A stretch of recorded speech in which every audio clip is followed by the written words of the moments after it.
मुलांनो, मागच्या भागात आपण बघितलं पार्वती मातेने हळदीच्या उठण्यापासून एक गोंडस बाळ तयार केलं आणि त्याला दिलं एक खास काम, आईचं रक्षण. छोटा बाळ गंभीरपणे उभा होता, छाती ताठ, हातामध्ये एक छोटी काठी आणि चेहऱ्यावर निर्धार. तेवढ्यात दूरवरून एक तेजस्वी तेज दिसू लागलं. हे होते कोण? ते होते भगवान शंकर, पार्वती मातेचे पती. ध्यानातून परत येत होते. पार्वती, मी आलो आहे, दर्शनासाठी आत येतो.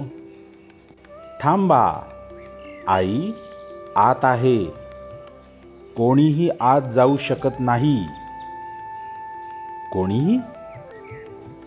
पण मी तिचा पती आहे.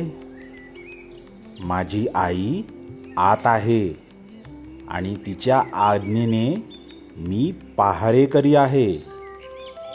भगवान शिव हे कोण आहे हे त्या छोट्या बाळाला माहीत नव्हतं आणि त्याला त्याची जबाबदारी महत्त्वाची वाटत होती.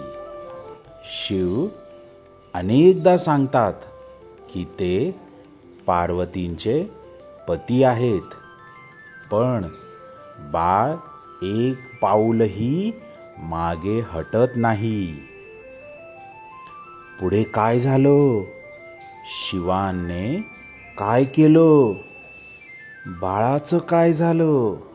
हे जाणून घ्या पुढच्या भागात. शिवाचा क्रोध आणि आईचं दुःख.